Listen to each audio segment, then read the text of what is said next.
On September the 16th, 2024, Mars is going to square the nodes of fate as he moves through the sign of Cancer. And we've seen this energy of Mars squaring the North Node in Aries and the South Node in Libra in historical times of 1949 and 1968 and 1987. 2006, and here we go again. And I'm going to talk about how that has impacted the world when Mars is in this relationship of a square to the North and South Node, what it has meant for us before. Often it is, by the way, intense climate events. We'll get to that in a minute. Now, if you are new to my channel, I'm also doing the all signs forecast, and you might learn a little bit about how I operate here.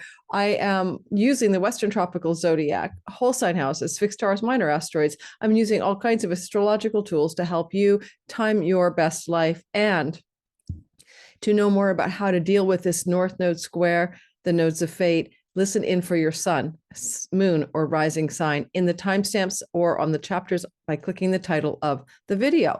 And you know, your sun sign can be your eternal core essential self, the rising, the character you play in life, and often very accurate to listen to. And the moon, things to do with your body, your home, and your emotional and, you know, your emotional mindset. Are you agitated? Are you feeling super chill? That's often lunar themes about the world events. You know, listen to your moon and see how you'll feel about it. But I think sun and rising are often the best. Now, we're going to talk a little bit here about the idea of Mars, the idea of the nodes of fate. We're going to talk a little bit about the world events that may replicate themselves in this timeline of basically September of 2024, give or take what? I mean, give or take some brackets, some time on either side. Certainly, it's more of an energetic about the themes that can happen in a given year around the time that this is occurring, but we're going to focus in on other variables, compare it to other times. And that's called mundane or world astrology. And if you don't like that kind of thing, you're not into world astrology and you just want to listen for your sign, I totally get it. And you can jump ahead. But I will cover elements of the story here in the introduction for the next 20 minutes. I promise, only 20 minutes about what this might look like in the world. Now, I'm going to show you the chart in a minute. I'm not quite ready to do that because first I want to talk about the archetypal energies of Mars. Warrior, hero, champion, advocate, the guy that runs into the fire, that saves the person who's dying, the person who does the massive acts of heroism, but also it is the god of war, of bombs, of weapons, of conflict, of fighting, of soldiering, of aggression.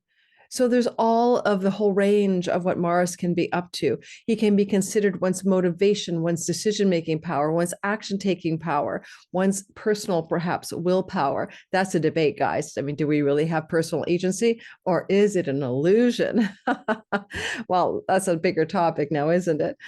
I'll tell you, when you're an astrologer, you begin to wonder. So because you can see that sky codes are so literal about our lives, we wonder how much of it we're choosing or it's chosen for us. But when we look at history, and that's always a good guidepost, and we look for themes that repeat in any kind of clump, you know, of more than usual. One thing I've noted throughout the history of the 49, 68, 87, 2006, and 2024 timeframe are the following: volcanic eruptions, earthquakes, protests and riots, military coups, and pandemic flu-like possibilities. And I'll break that down for you in a minute. And I know I'm forgetting something during this story. Oh, flooding. Mars is in Cancer. It's a water sign. Not only do we have earthquakes and volcanoes erupting, that's his square to the North Node in fiery Aries, but we also see, because he's situated in water, calamities around water. And of course, we all know that flooding can be a water event, hurricanes be a water event, but so can tsunamis coming off of earthquakes be a water event. That is hard, harsh, challenging, and difficult Mars energy. So when we look back at some of the dates in the past, and let me take you back into ancient history, and then we'll move forward, if you don't mind. Ancient history first, right? Back in 1949. Let's go back in the Wayback Machine to 1949. Well, basically, there was an earthquake in Ecuador that was a magnitude of 6.8, and 5,000 people were destroyed, as well as several villages. And I'm putting this to August of 1949 because it was in August of 1949 that we saw this square of Mars in Cancer squaring the nodes of fate, just so you know. And we also saw a military coup in Syria. And we also saw in 1949, August 21st, the Queen Charlotte, and it was August 21st. It was August 21st, 1949, that Mars was exactly square the nodes of fate from Cancer, North Node in Aries, South Node in Libra. And on August 21st, the Queen Charlotte Islands in Canada had the largest ever recorded earthquake since 1700. Now, this is literally Canada's largest earthquake since the year 1700, and we haven't had a large earthquake since 1949.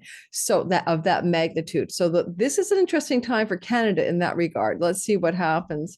The NATO treaty was established in August of 2024. NATO is a North America treaty alliance, which is North Atlantic Treaty Organization, North Atlantic Treaty Organization, but it is basically a military organization, just so you know. It's protection. We agree to protect you if you protect us. And military is Mars, and Cancer is home and homeland, where he's traveling. We'll protect your homeland if you protect our homeland. And finally, in August, at the end of August, the Democratic Army of Greece retreated and ended the Greek Civil War. So there was an end to a war. So we always think of Mars, we think, oh, war, war, war.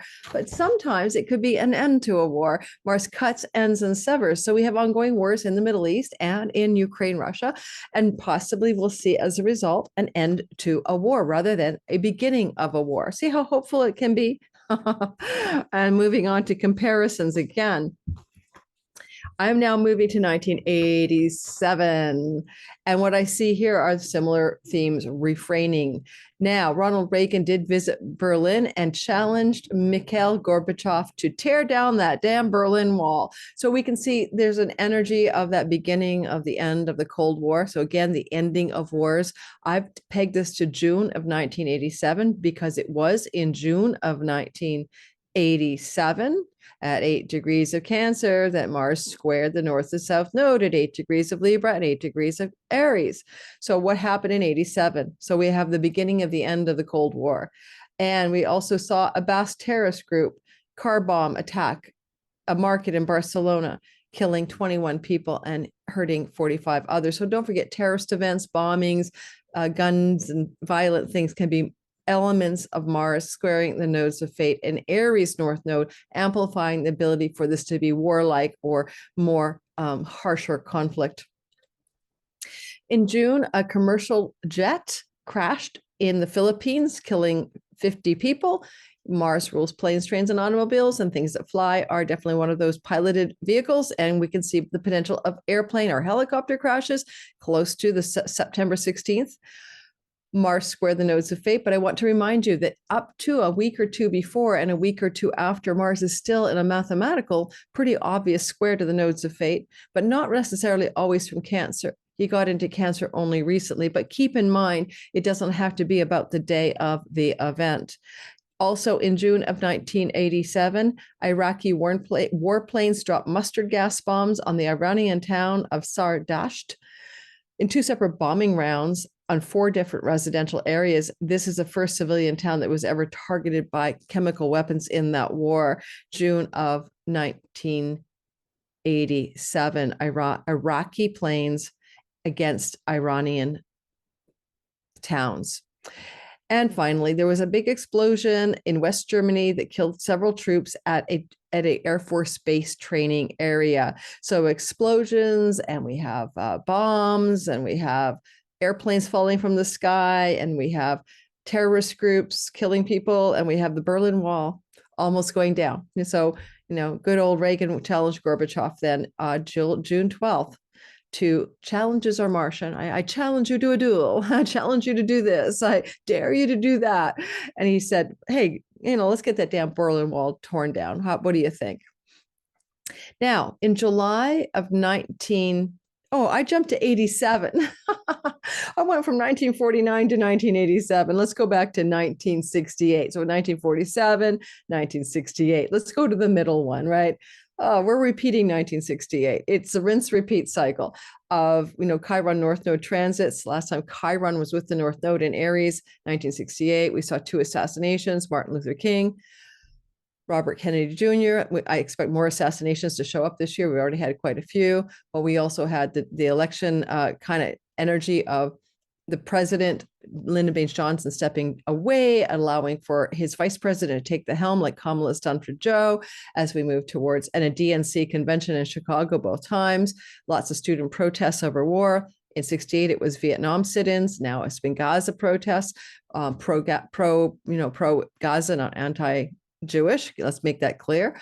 And so you really have to understand that these cycles do repeat. So 1968 is the closest we have to Mars squaring the nodes of fate, with the chironic element still also in Aries, where the eclipses are happening, because the nodes of fate are where those eclipses occur. So in 1968, we see a coup d'etat in Iraq, and that's when Saddam Hussein came to power. So we're looking for regime changes, coups, etc. We also saw Black militants in a fierce gunfight or shootout in Cleveland, Ohio. Don't forget, we're in 68, civil rights era. July 29th, the Arenal volcano erupted in Costa Rica for the first time in centuries. Volcanic eruptions. Remember, I talked about earthquakes, volcanic eruptions, and flooding. We'll get to that in a minute. And August 2nd, a massive magnitude 7.6 earthquake affects the Aurora province of the Philippines, killing 207 people. So we always have earthquakes everywhere in the world, but these were ones that were notable for causing death and harm to people, not just infrastructure or buildings, and et cetera, et cetera. And so we see in 1968, again, repeating themes of coups, militant action, like riots, militant protests, volcanic eruptions, and earthquakes. All right, finally, let's move forward to the next time frame, jumping over 1987, which I already covered out of chronological order, to 2006, the last time this happened. The first thing I'm going to say is bird flu, guys. H1, what is it? H1N1 and H1N5. The bird flu thing started in that year, and indeed close to April of 2006 is when the WHO began to pay attention more adamantly to it, and it was considered to be a big deal. And there was lots of predictions that many people would die from the bird flu in 2006. Actually, not that many people, I believe, did die from it. And so there is the difference between the alert bells that were being rung and the actual outcome from H1 and H5N1 strain of avian flu. And in April of 2006, it was in the news quite a lot, especially since they'd found cases of the influenza in Africa. But remember, Mars isn't just a day in the life of the universe. In April of 2006, this was April 19th. But you can go, a few months before and after. This is his general presence in a general square to the North Node in Aries and the South Node in Libra. So it's possible that we'll see another resurgence of some kind of flu that's an avian flu or a bird flu. Alert coming up during the fall of this year because of this rinse repeat cycle potential. Trains collided in Java, killing 13 people. Again, plane crashes, train crashes. These are Martian stories. Sinking boats, Martian stories. April of 2006, thousands of people took part in pro-democracy marches and protests across Nepal. Also, in April of 2006, what else? Diplomatic ties were severed between Chad and Sudan. Okay, so that's ending diplomatic ties connected to Martian activities. There were huge European floods all through April. The Danube River overflowed its banks and caused a huge amount of flooding in many countries in Europe in 2006. So we see Mars and water, we see flooding again. A suicide bomber blew himself up in Tel Aviv, and 11 people were killed and 70 wounded. And it was the Palestinian Islamic Jihad that took responsibility. And the Hamas spokesman said the attack was an act of self-defense. It's interesting, in April 2006 as well, the Iranian president, Mahmoud somebody, I cannot pronounce his last name, went to a 3-day conference and criticized Israel, saying they were a rotten regime to the core and that they will one day be eliminated by one storm.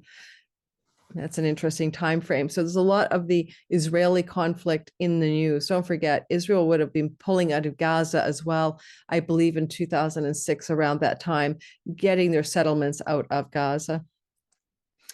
And there were so many European floods. I mean, they went through so many, Romania, Bulgaria, emergency workers were pulled in for the flooding of the Danube River and other floods as well in Europe at the time. So we see continuing stories here about flooding. I almost forgot to mention, if I didn't, I think I did. Yeah, I did. I mentioned that one. So flooding, potential bird flu, and then also the Nepali police opened fire on pro-democracy protesters in Kathmandu to keep them from marching into Kathmandu. So again, gunfights, protests, riots, police brutality, police force, earthquakes, volcanoes, flooding. Yeah, so it's not exactly what we would call the happy stories, but I want you to have the lay of the land and understand what is possible for the world, for the collective. September 16th, you want to go a couple of weeks before and after to see anything necessarily representing those things. I will also call out the word assassination anytime up to 2 weeks before September 16th and up to, I'd say, 3 weeks after, based on the eclipse cycle we're also engaged in. Although we had an assassination attempt on Donald Trump, I am feeling like we may have another assassination, and it may not fail, and it may not be a political leader in the United States. It would rather perhaps be against some other political figure such as Putin or Netanyahu, based on their charts and my assumptions about what this could look like when Mars squares the nodes of fate, squaring the ascendant of Israel, right? So it can impact Netanyahu for sure. Now, and Mars in Cancer in the chart of Israel is in the 10th house. So Mars can cut a leader of Israel. Now, assassination is the worst outcome, maybe just being deposed from power. That's the secondary option. And so I see Netanyahu in the crosshairs of this time frame, being potentially quite impacted. Now, I'm going to show you the sky, and we're going to go through the Sabian symbols that happens when Mars is at the square to the nodes of fate. And then we're going to move into your sign. So get ready for that. I hope you enjoy this kind of astrology. I sure do love making it for you. So let's take a look at the sky, and I can show you what it looks like. So I'm going to show you the chart, and before we get to the all signs portion, just address that Sabian symbol that happens to be occurring at 7 degrees of Sabian symbol land of Cancer, while Mars is at 6 degrees in the real-time sky of Cancer, because what we're doing with Sabians is rounding up. In the book by Diana E. Roche, I'm not Brioche, those Sabian symbols, A Screen of Prophecy, very beaten up, had it for a lot of years. She goes on to describe this channeled symbol as, well, first of all, the symbol was channeled by Elsie Wheeler, and the symbol at this degree of the zodiac is 2 fairies on a moonlit night. But Diana Roche says the theme is unifying magic. What I like about the theme of unifying magic is we need a magical miracle to unify the situation in the Middle East, with Mars being very difficult for Netanyahu right now in terms of squaring those nodes of fate in relativity to the chart of Israel as well. It could be that the only way we're going to have unifying magic in peace in the Middle East is when Netanyahu, who risks being put in jail when he's no longer the prime minister, will be in jail. So we need Netanyahu to be willing to broker peace or ceasefire or hostage return, and he isn't. And therefore, and don't comment in the comments, I'm following some talking points of something I'm not. It's obvious to most of the world that Netanyahu has no interest in peace.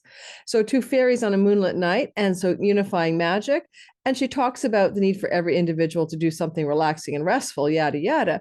But she also mentions this: it can grant a wish. And what is a collective wish? For 90% of the world, it's that the Gazan people stop suffering, period, dying and suffering. And so that's a wish we would all like to have come true. On the negative side, you can be not dealing with reality and escaping through denial or fantasy. So it can go either way: wish fulfillment or denial, fantasy, and delusion. And she uses this as a way of understanding that we have to look at a situation as it really is, she says. Or otherwise you could tell yourself the situation will go away. You'll refuse to recognize it. And don't let someone pull the wool over your eyes by telling you what you want to hear. Now, that's the Sabian symbol for this particular moment of time. It's on the 16th of September. Let me show you the sky.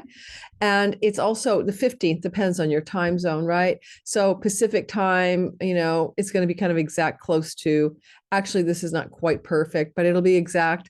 There's Mars at 6 degrees. The nodes of fate are here.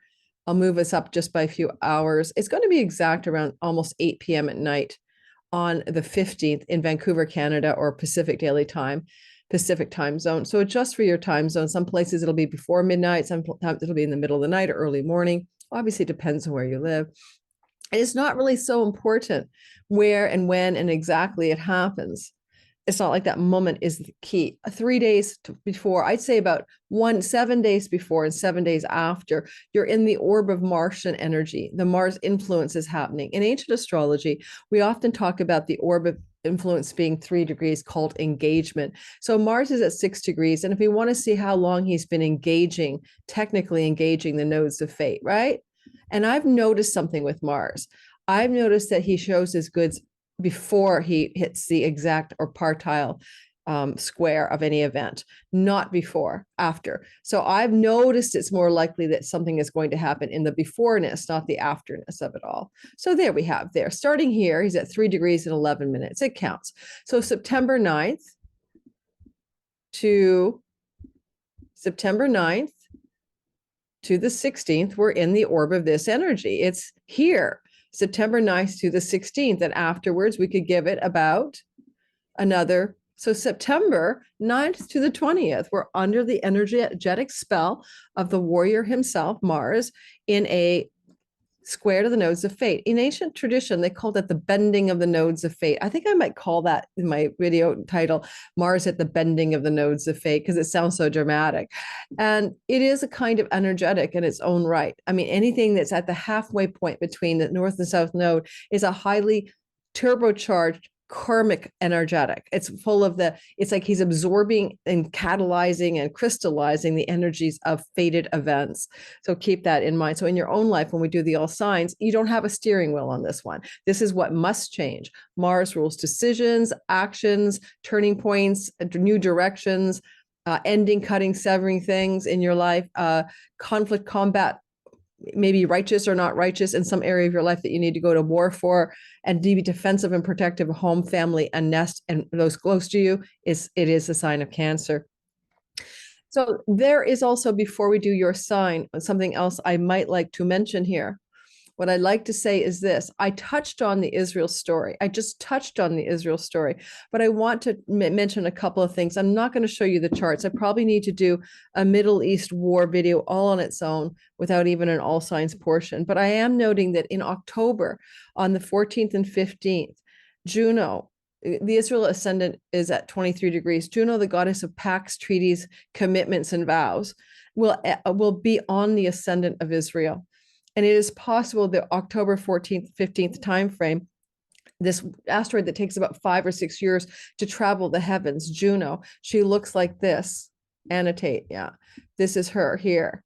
She's at 14 degrees during the week of Mars's square to the nodes of fate. Eventually, she's going to make it to 23 degrees and be on the ascendant of the nation of Israel. And we may see some massive change regarding a potential peace treaty, especially when Venus on October 17th, right, moves out of her detriment in Scorpio and into the 3rd house of the nation of Israel.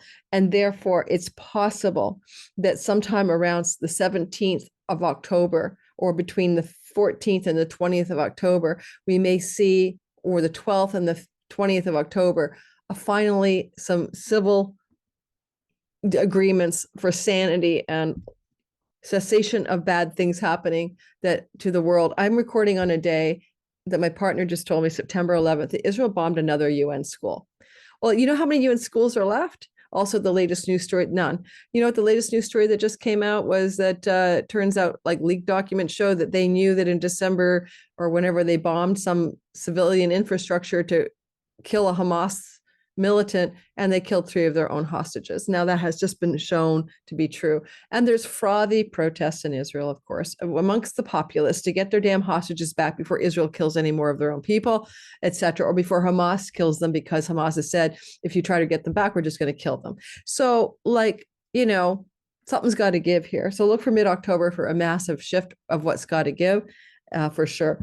And the other thing I wanted to mention is that it's also a time coming up here that I want to remind you that remind myself that when Uranus stationed retrograde at 19 degrees of Pisces, it was in the 6th house of the nation of Israel on Juno. And that station retrograde happened in the month of, I was traveling, June. And it come in and Saturn goes direct in November. And honestly, there is the idea that Saturn is playing a very big role in the idea of the potential return to peace in the Middle East, because Juno is the goddess of contracts and agreements and vows. And what happened was she was implicitly involved in where peace may or may not arrive, as Juno got activated by the Saturn station at 19 degrees of the sign of Pisces. And the 6th house is a tricky house. It's workforce, labor force, servants, indentured peoples, the working class peoples of a country. And there's a break of contract here, a breach of contract, but it also meant hardship.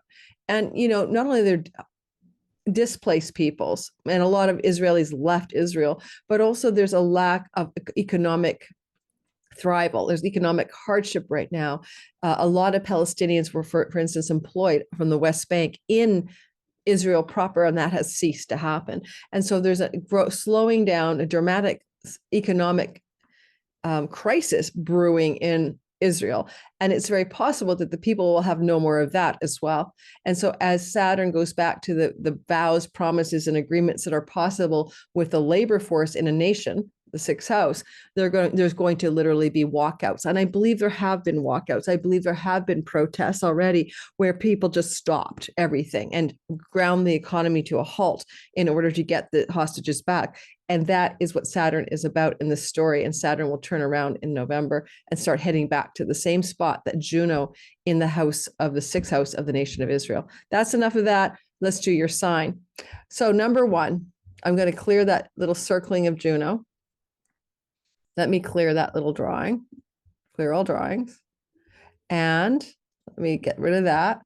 And let's get started. And I'm just going to change the chart to the whole sign wheel. I'm going to spend a good time here for you. I want you to understand what I'm going to show you. Give me a minute.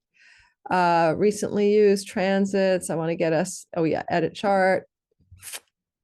There's 0 Aries. I didn't need 0 Aries today. Whole sign houses. Don't forget to like, subscribe, and hit that notification bell. It's the smallest little favor you can do me that does support the growth of the channel. And one more thing I want to say. I don't know if you get this in time. Did I say in the beginning, SKYREADER starts time your best life kind of thing? Be your own astrologer, time your best life. That class is my 5th time teaching it. So I call it SKYREADER 5.0. It's starting at the last weekend, Saturday, the 28th of September. Add 6 weeks. It goes to November 2nd. If you want to jump in and grab a spot with that, there's an early bird discount wait list. Now, I've actually released the early bird discount price and code to that wait list already as of September 11th, but I'm keeping that early bird code discount wait list alive for a few more days. So if you want for a few more days, meaning about a week. And so if you want to get on the early bird price for the course, it's already affordable as hell. There's like 6 weeks live with me, coaching calls, homework assignments on a private Facebook group, and also 3 bonus modules taught by guest teachers, optional, but why not? You get the replays, 2 giveaway courses that I taught. I'm adding them on. So you get like the total amount of stuff you're getting in this course for a mere $333, but the discount price is basically $299 if you want to get on the early bird. So check it out. Get on the list in the description box below. It's not an open enrollment cart yet. It will be soon, but it's not there yet. So I don't want people enrolling, paying full price and asking for a refund. That happens all the time. So right now it's a private link to enroll. You need to get the early bird discount enrollment, right? That's the whole point. I'll put a link in the description box below to the enrollment cart, but you don't know the early bird discount code. I'll give it to you here. Okay, what the hell? The early bird discount code is let me think about the early bird discount code. So you don't need to get on the wait list at all anymore. It is SKYREADER early. I hope that's right. I'll put the code. I think it's SKYREADER early. I'll put the code pinned to the top of the comments and in the description box for you. Add SKYREADER early, and the code to use when you check out to enroll is the code you need to use in order to get the discount. And then we'll be going for the full price a week before class starts, and there's no discount codes left at all. All right, so there you go. Let's get rolling. We're going to talk first about Aries. I'm going to focus today for each separate sign. I'm going to focus on one thing. I'm going to focus on how the nodes squared by Mars at the bending of the nodes of fate aren't just about a moment in time, which it is, yes, September 16th, a week before and after, but rather how it's about also propulsion and jet fuel.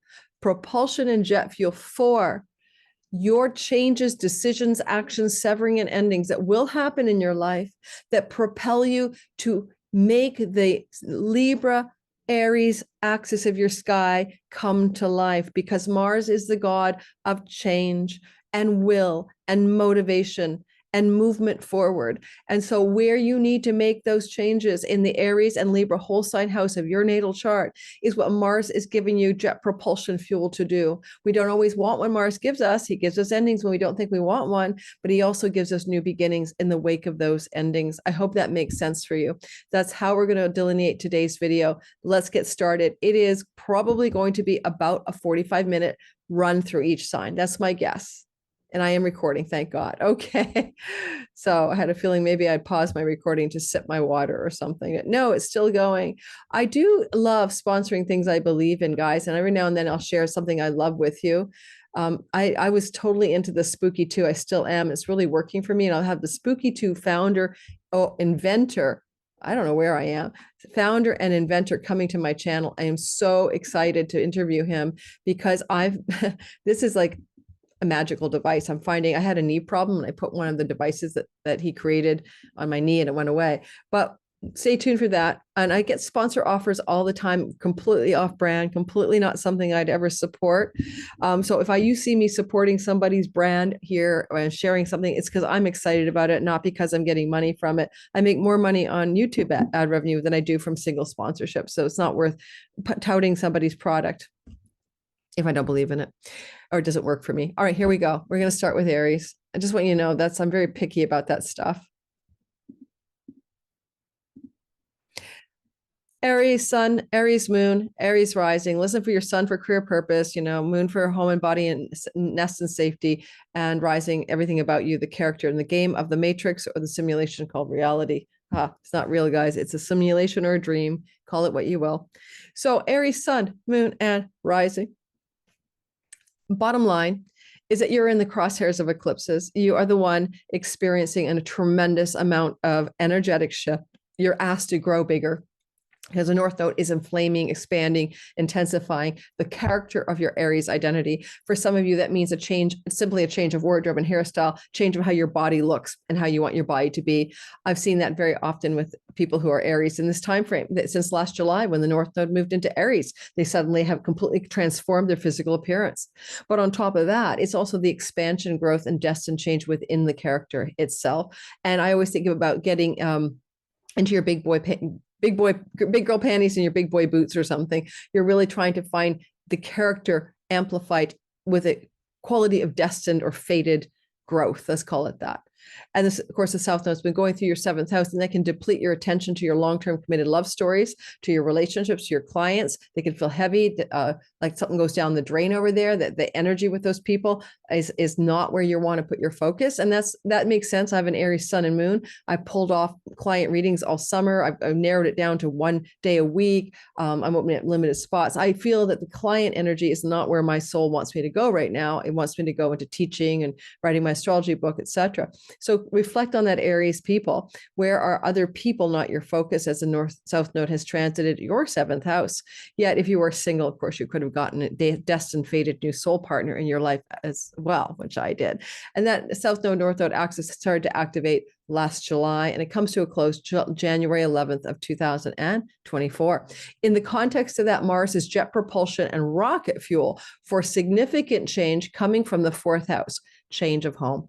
A lot of you will move, renovate, construct, change your home, spend a lot of time traveling away from home because Mars travels away from home, expats even to another country down here. And this is not just about September 16th or so, a week before and after. Bracketed out a little larger even, but understand it's in play until January the 11th when the nodes of fate no longer occupy houses 1 and 7. And what kind of change of home can propel you to a greater, a vaster sense of self with the North Node here, and also success, worldly success brought on by that North Node that you can personally open up to. What it is your home environment. Now, I'm going to take out the midheaven. That was there for Netanyahu and et al. Research earlier today. And I want to mention this. I'm not even going to take that out. I don't think we need it. I'll put that in my weekly astrology video. I want to simplify the sky, not complicate it for you, okay? But I will mention one thing. Hang on a sec. I'm going to grab my mouse. Did I stop the recording yet? No. Okay, so the reason I did that is I like to circle things these days. I don't know why. I like to draw all over my delineations. It keeps my mind active, I think. So bottom line is, we're back to you. I'm on September 20th, which is really not when it happens. Of course, it's on the 16th-ish, right? But it doesn't really matter, does it? Exactly where we are. It could even be the 17th. It's all the same story. But also, I want you to recognize this. Because Mars is in a need to make change, keyword, at the bending of the nodes of fate. Notice who's here, Juno. Just having her co-present with the South Node is indicative of something that you need to change to do with your home and agreements and contracts. For instance, I have a lease. Does it mean I need to change the terms or just vacate the lease? So where are there agreements, contracts, and legal matters connected to home and home matters, and there's a need for some significant change? You don't have to bring it on. It'll happen anyway. Technically as well, you may break agreements with a love partner, and they relate to agreements you made with a love partner regarding home and home matters. There's a technical thing going on up here we might want to note. We end up with a kind of a bit of a grand cross. I didn't cover that in the all signs in the intro, but it's what Juno is doing up here. Ceres is doing up here. And she seems to be indicating something to do with ending, severing, or cutting. She acts like a sickle or a scythe, trust me, something in your career. So not only a change of home, but a change in career direction as well. Anytime you see nodal axis going through houses 1 and 7, it dramatically changes things to do with the reality of your home and domicile and domestic life, and things to do with your career in this case as well, especially with this particular grand cross. So I'm expecting a lot of us Aries to find that the jet propulsion energy and the motivating energy of Mars is going to have us move our home, not necessarily in mid-September, but probably in the next few months, okay? Because we see the nodes of fate until January 11th still activating houses 1 and 7, and therefore squaring the house of home. So again, if it's not moving your home, constructing your home, building a home, possibly mortgaging or buying a home, Mars rules your 7th house, 8th house of banking, but there's significant changes in the domestic life itself.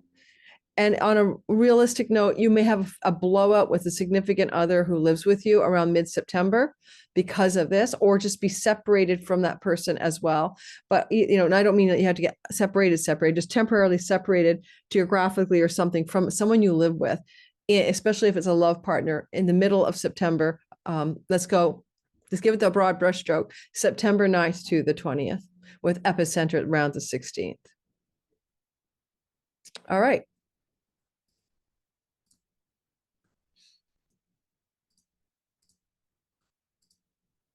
I laugh because Aries are the least likely to take astrological guidance. Based on my all sign, every month I put out a video for each sign, and you look at the numbers of views for the Aries video for the month ahead, it's always the least of any sign. Taurus, sun, moon, and rising sign. It is a story of jet propulsion change that Mars is likely to initiate. His desire is to start something new at the bending of the nodes of fate. It's all very destined in the third house. What is going on in the third house? Well, it's your siblings, especially younger, neighbors and neighborhood, things to do with your everyday world, your shops and restaurants and the places you go in the round about where you live. Maybe it can connect to aunts, uncles, cousins, nieces, and nephews, that extended family network. And the third house connects you also to matters to do with writing, selling, marketing, and projects thereof. Also, like tiendas, shops, and brick and mortar businesses, as well as online commerce. It covers a lot, doesn't it? And so it's kind of a mercurial energy, right? And in an Aries rising chart. So it ends up looking like what Mercury wants to do: market, sell, merchandise, write. It's a house of writing. So there's destined change in those matters in your life as a result of this mid-September activation that rolls as early as the 9th to the latest of the 20th as action in your life, decisions, changes. And because other people are here, some childhood friends, siblings, extended family, and flowing to you as well in a sextile, you may not mind it. You might be kind of like, yeah, this is like change, but I'm glad for it, especially if your sun, moon, or rising is close to 6 degrees of Taurus. You are more directly impacted in a very specific and precise way. Mars moving through this part of the sky, though, of course, at the bending of the nodes of fate, is continuing a story and propelling it forward, where you have been experiencing a desire for change. And the change that you're going to do here is through the work house and the health house and the addictions and the self-undoing. That puts a lot of Tauruses in the mode from these eclipses of letting go of that bad habit, pattern, or addiction or substance use problem. And it's interesting because I do know a few Tauruses going through that right now. One guy I know actually cleaned up his act and stopped drinking all wine in January, which shocked me, but it's kind of cool. No alcohol since then, just stopped dead. So where are you, like your own worst enemy, and you undo yourself and you trip yourself up in life, whether it's just, that bad behaviors that trip you up or actions to do with substance abuse? I don't know. Any of these self-defeating patterns are there in the 12th house of isolation, jails, hospitals, and insane asylums. It's where we fall down in the game of life and we have to get back up and wipe our skin knee off, right? And now you don't want to fall down so much. You want to heal the wounds that are your own self-created disasters, especially with Chiron here. He's been trying to help you heal the disasters of your own self-undoing since 2019. And guides, coaches, mentors, therapists are good for you. And as this is ongoing, you'll see that this mid-September, archetypally is going to propel change in a dramatic way. Now, technically with Juno here, you may break some agreements and vows to do with work. And this could propel some of you to quit a job or end a business, because this third house can also be businesses. So quit a job, end a business, sell a business, sell a business. That's very possibly a story if you have a business. Otherwise, quit a job, move, travel. Short distance travels are the third house. Have a change of neighborhood, go on a trip. But it's connected to a need for some significant letting go. Some of you are ready to let go of something. And the letting go is, you could let go of a pet. Unfortunately, for some of you, this could signify the loss of an animal in your life that's a pet. This could be a letting go in September of something to do with a contract or agreement around work and work-related matters, or a letting go of an addiction, especially with Venus and dignity. Whatever you've been doing that undoes your health, the 6th house, through self-undoing and addictions, you can let it go as a result of this Mars story, especially with Mars in a whole sign flow to the god of drugs and addiction himself, escapism, Neptune. So it's a really great opportunity for many Tauruses to kick some habit. Now, I wonder too, last thing I want to say, Ceres is the scythe, cut, sever, and she also is fertility and growth and abundance of plants and harvests and the rescuing mother, but she also ends things. I've seen it so often. I use her as like a sickle, right? You're harvesting, you're not ending. It's time to harvest and reap something and end it. Cut the wheat off the sheaf of the wheat. So, oh my goodness, you're cutting something here and it's legal, right? Where are you coming to an end regarding higher education? My Taurus daughter is going to graduate, and there's a ceremony and everything. So she's finishing her education late, right? My Taurus son, daughter. Where are other Tauruses? Where are you going to end complete harvest, reap the grand finale of something in higher education, legal and court matters, travel and foreign distance things, including visas, where is something coming to a completed, destined ending in this juncture of your reality. Again, September 9th to the 20th, with the epicenter on the 15th, 15th, 16th.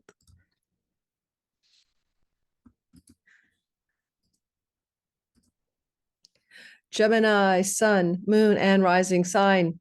First off, we have the energy here of the nodes of fate that have been since last July 23 to January 11th of 24, activating a desire for growth, change, and propulsion into new areas of reality. You're trying to open up this can of worms. The North Node is expanding your social influence, your groups, your networking, groups of belonging, increasing allies and benefactors for you. I have a progressed sun in Gemini, and this is when I got to go on a few people's podcasts, and I grew my subscribers dramatically on my channel since last July. So you're going to see that this has been the area of amplification or intensification, North Node, sometimes to the detriment or the exhaustion of you, I am sure, but it does flow to the Gemini energy. And there's a destined and karmic new friends that come into your life with the North Node. I'm going to tell a funny story of my progressed Gemini sun. Progressed sun, ascendant are valuable, but they're secondary to your natal chart. I saw a woman at a party, at a clothing exchange girls party. I laid eyes on her. I said, I was like, where have I seen you before? Where, have we met before? No, it was one of those karmic kismets, right? So we went out for lunch and stuff, and hopefully I'm forming a new friendship. We'll see. But you might have noticed Geminis, that destined new folks and friends came into your life as well. So where this expansion is happening and this amplification, intensification in your chart, you're also healing a wound around that kind of belonging to the friendship circle, or how I don't belong with my groups of belonging. Since 2019, the chironic wound has been here, because I can experience that for my Gemini sun and relate. You know, I was like the singleton not invited to the couples parties. I was the one who didn't take a unsafe, effective protocol during the pandemic and was banned from social groups and social settings. I felt like the outsider. So you've been feeling maybe that wound, and that's also maybe going to turn around, because as you're expanding your 11th house, you're also letting go of the 5th. Over attachment to children, attachment to fertility, pregnancy stories, over attachment or needing to release something to do with sexuality, love, and romantic partnership, releasing something to do as well with creative projects that may no longer be something you want to do, and even some aspects of entrepreneurial business, to surrender and release that. Because a big energy here coming up September 15th, 16th, a week before and after, is that you are going to have change in your financial story. And there may be a crisis even with Mars here, or a sudden need to spend money or invest money in something, because it is the 14th and 15th, or it's exact, a really tight energy here. And there may be a crucible for change. The kind of Mars energy here is self-starter. In astrology, if you're born with Mars in your second house, you can be an entrepreneur, a self-starter, or a lot of planets in your 3rd or 5th. And here this energy is like, maybe you're going to amplify what you've already done. Maybe you're going to change what you've been doing in your business, your self-starter energy. Mars is a big spender in the 2nd house, and he's in his fall here. So there may be some big expenditure crisis vibe coming up for some Geminis in the middle of September, week before and week after. It may propel you to make some significant changes in the way you do your 11th house and 5th house. A big expenditure for and about a child would be exactly the kind of thing I could see here for some Geminis. Empty the pocketbook in the name of a child or the needs of a child, perhaps, who's having South Node difficulties. And yet Venus protects that spending, and it will be fine if that happens. She says, it's okay, I got you, this will work out. Mars is a catalyst. He's the jet fuel for something to change. You may make some big changes in the way you use your money for your entrepreneurial business, creative projects. I always just heard Kickstarter. You might start a Kickstarter fund here. That's a very Mars energy in the 2nd house. I thought I might start a Kickstarter for writing a book, my astrology book. I don't think I'm going to do it in September, but I want to remind you that, this energy isn't just about September 16th. Until the nodes of fate leave the Gemini and Aries axis in the 11th of January is still playing out. So he's kicking something off now, but it kind of unfurls till about January 11th. Also, I'd say till January 6th, okay? Till January 6th, when you still have, no, till January 11th. We'll go with January 11th. And then the other energy here is that you could say, what do you need to harvest? And this has a harvesting energy, taking something off the table in the chunky money house. Is it time to sell that stock? Is it time to claim that inheritance? Pluto's here, retrograde, money from a past inheritance coming back to you, someone dying that you thought should have died ages ago. You might come into some money here as a result of this energy. And if you do come into some money, yes, it may be something you're noticing around mid-September as a possibility. A week before and a week after. Doesn't mean you take possession of it, but great Aunt Susie has passed away and you're now in the will and you just found out, things like that. So you're going to harvest some chunky money of some sort. Venus is in the house of money luck, including lottery wins. And with Juno, best if you play with another person, and you may be harvesting a chunky lottery win as well. So yes, I would say, even though Mars is about what ends and severs, he's also catalytic energy. This may be a really great time for some of Gemini people. Just buy a lottery ticket in the middle of September, right? Or September 9th to the 20th, and see if you don't win something. It's always possible. A lot of times the sky of your natal chart tells you if you can win lotteries, but sometimes that just a transiting sky is all you need. All righty now. I know a lot of you go, oh, I didn't win the lottery, or you said I would. I don't say you'll win the lottery. This is general bell curve astrology. This is a general possibility for Gemini rising in particular, that they could win money during this time, or sun and moon as well, but rising sun are more likely. Cancer, sun, moon, and rising sign. In the sky, we have this energy of Mars in your sign. I have to talk about it first. Now, number one, I just bumped into a Cancer on the street the other day. Hope she's listening. I was literally running up a hill with my partner to get to a foot massage. And this woman was standing at the curb waiting for the light to turn. And then she turns around and says something to me, but I didn't hear what she said because I'm partly deaf. And my partner said, retranslated something, and she said it again. I said, oh my God. And she said, are you the YouTuber? I watch you every day. And we ended the conversation with me understanding she had a Cancer placement. I believe it was a Cancer sun and moon. And I said, wow, your life is going to change. If you are a Cancer, I've never been celebrity, hey, is that you? Are you the YouTuber? First time, I think. Second time in my local environment in Vancouver, Canada. So here's what we're going to say, Cancer. Remember, watch the Mars in Cancer video, because you got Mars in Cancer through till next April, minus a 2-month dip into Leo. You are under incredible change in your life. Incredible. And it's square the nodes of fate really intensely, at least until whole signs square the nodes of fate, at least until November 4th, right? That's when Mars moves into Leo temporarily. So the next couple of months, all Cancers are really sun, moon, and rising are up for grabs. Moon, home and body and mind, and sun, your eternal nature, career, purpose, and father figures, moon, mother figures, and rising sign, everything about your life is changing. So, holy man, you are decisive action taking, and you are the one with the sword in your hand, scissors in your hand, whatever, the weapon of change in your hand, the jet fuel propulsion in your fanny pack. You're the one that has the change energetic going on, your willpower, your decisions, and your actions. So you're not a victim here. Just watch for injuries, please, because Mars can injure people when he's going through the sign of usually the sign of their moon or the sign of their ascendant. So accidents and injuries to be careful for. Around water, hot water, burns, hot water burns. So Mars is boiling pot, burning you, right? I bet my sister, who's a Cancer rising, had a boiling pot of water land on her foot. Nancy, healingwithnancylynn.com, amazing healingwithnancylynn.com, amazing healing woman, Reiki, distance.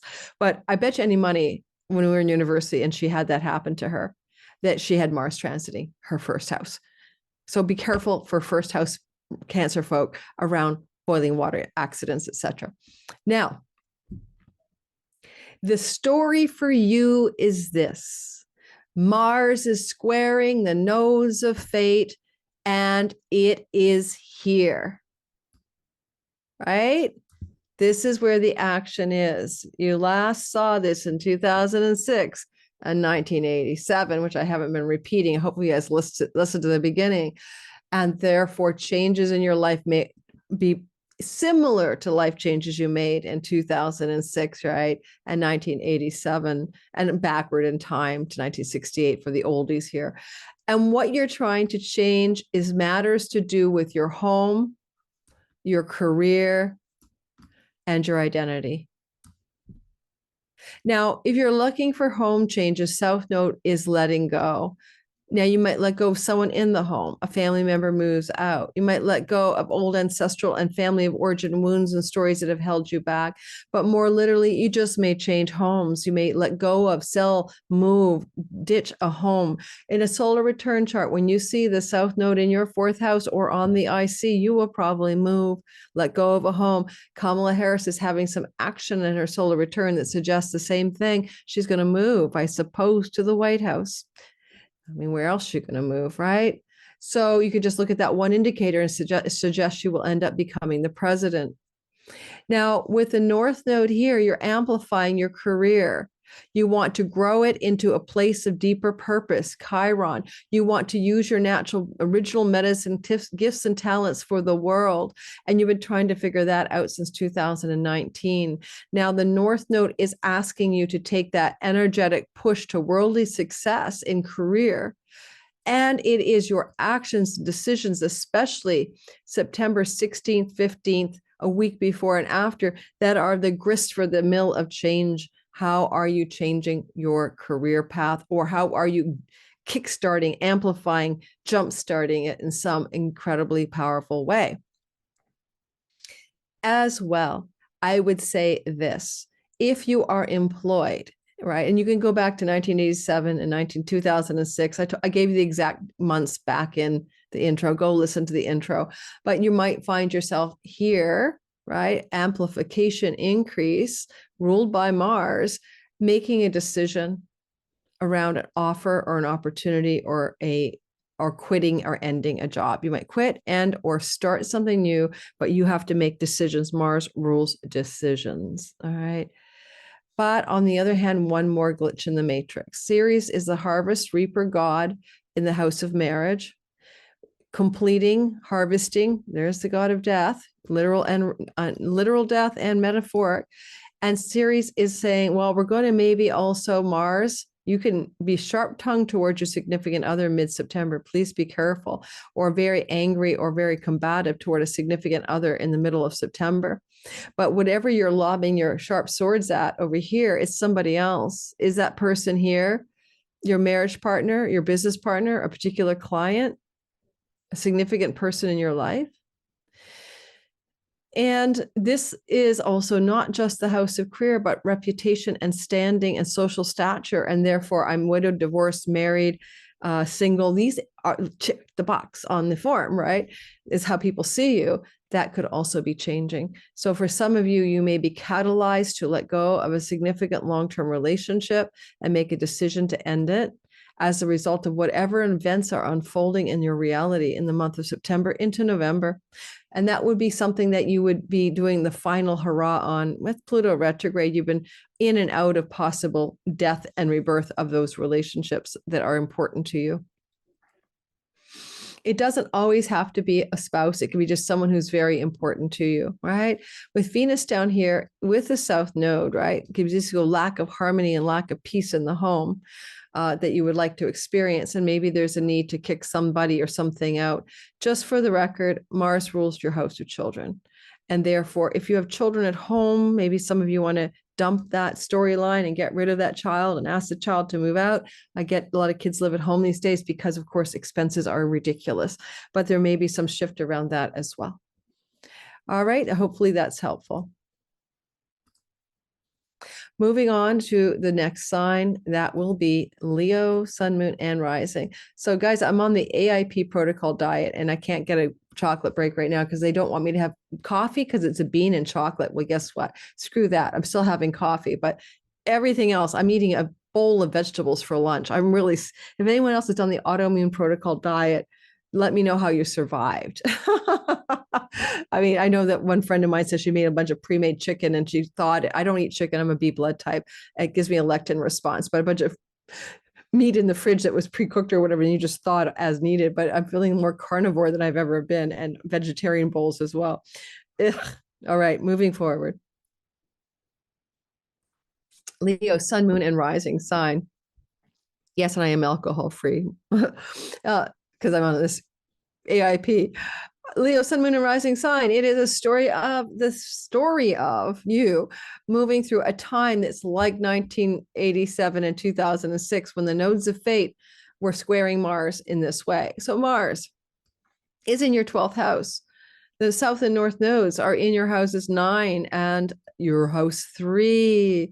And this is an interesting time for you in the sense that you want to intensify your success and amplify your worldly success, North Node, in matters to do since July of 2023 through to January 11th of 25.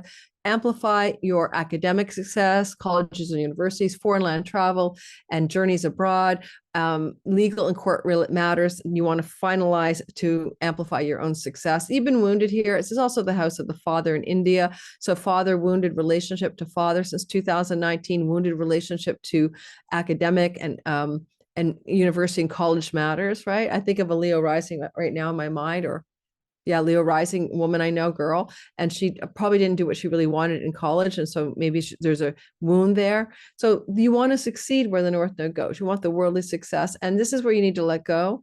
You need to let go of, well, this is skills-based education, this is more highfalutin. This is like academia, and this is like vocational school. So you have some disappointments and losses energetically playing out here since last July, and you need to release something. That can be releasing some friends from childhood, releasing something to do with a sibling relationship, releasing connections to aunts, uncles, and nieces and nephews, releasing something to do with travel shorter distances as you propel yourself to long distance travel.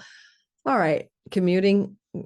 Letting go of that commute. It's no longer serving you. All that driving here and there in the local environment. I'm thinking of a friend, Olivia. I'm thinking of Olivia, one of my favorite people, who's got a job basically being a chauffeur in the movie industry. I don't think that Vancouver has a big film industry here from everywhere in the world. Maybe that's not really her cup of tea. So I'm thinking of her already. Now, what Mars is saying here in the middle of September, right?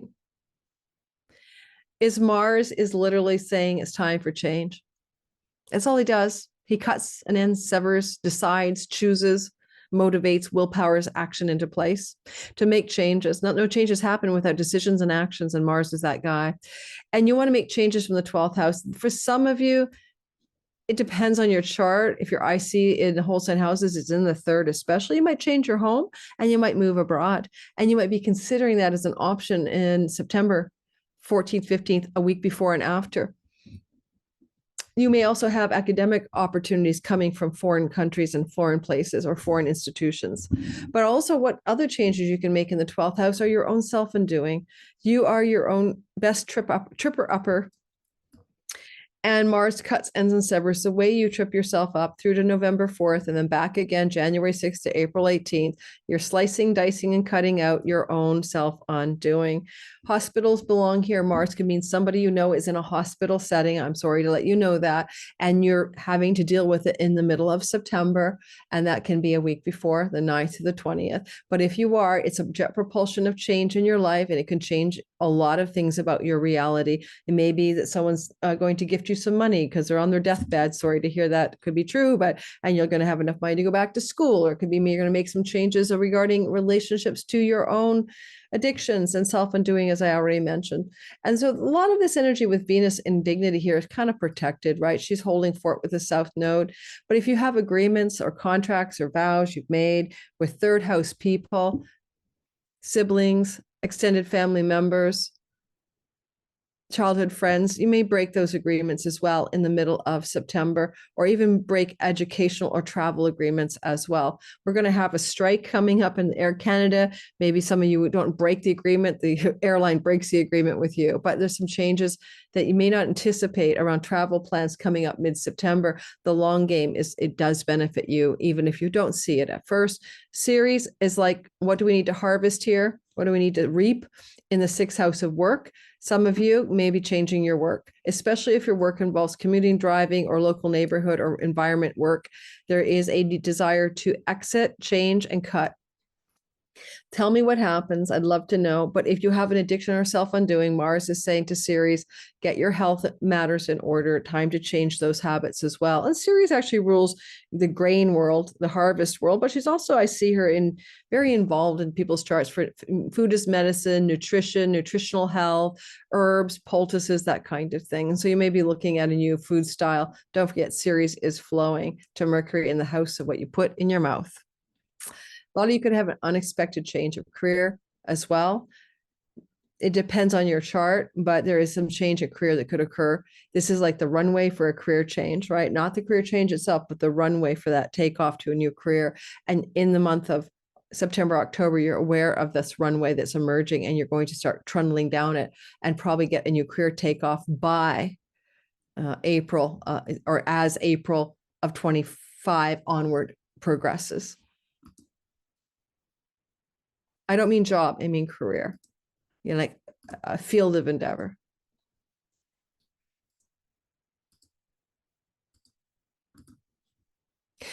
All right, here we are, Virgo, sun, moon, and rising sign. What's up? What's up?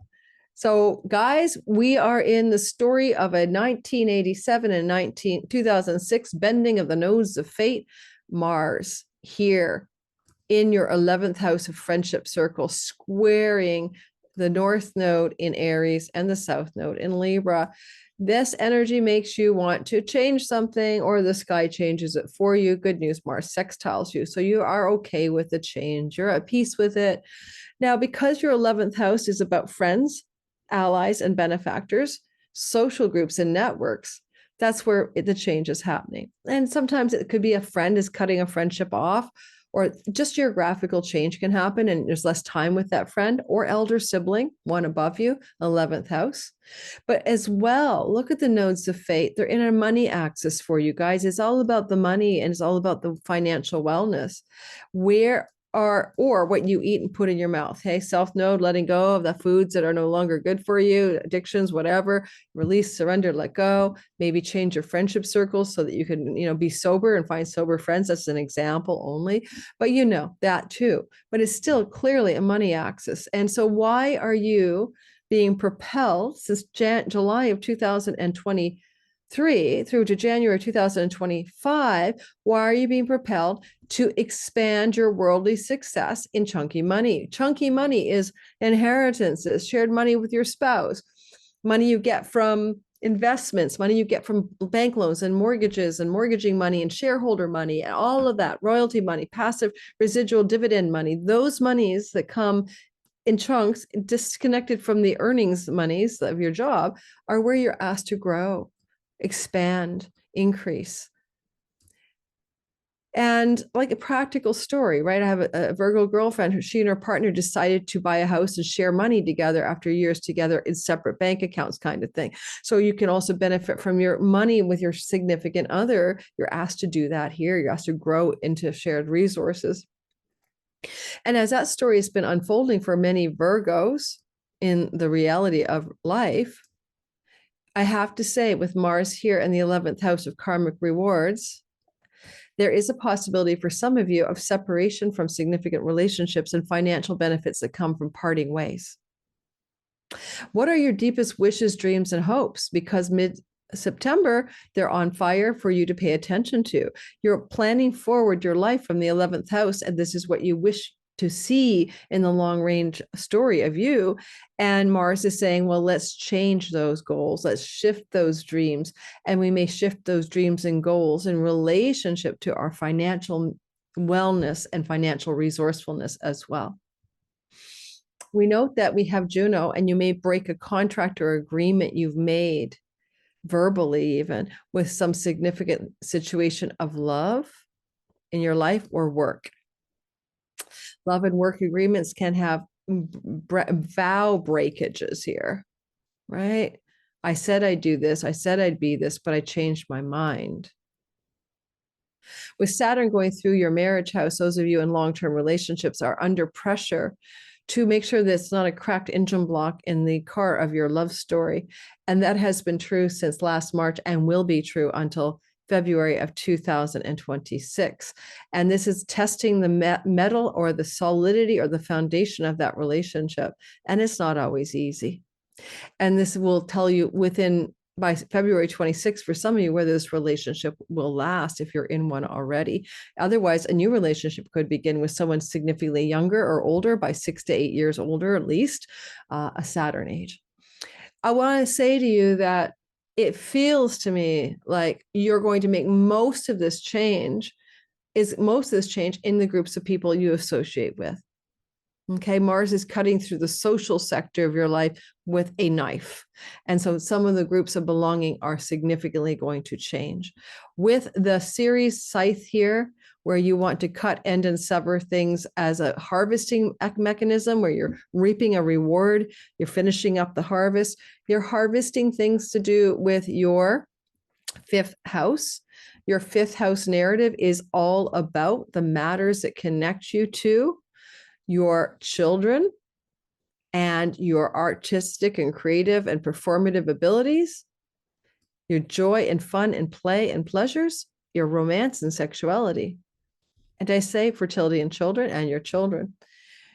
Certainly, I'd say with Pluto and Ceres here, you could have an end of a sexual romantic love story. You could have a very difficult and combative conversation with a child. And if that is to occur, it's going to occur mid-September. If it's about the end of a love story, Pluto is the death knell. He's the one that says, from whom the bell tolls. This is not just a small change. This is a very big ending for you. Okay. And if that's not what it's about, you may be making some big changes in the relationships you have to pleasure, right? Joy and romance. You might want to do it differently in some significant way, but you're taking some money off the table. You're harvesting, you're finishing, you're completing. You've learned some lessons here.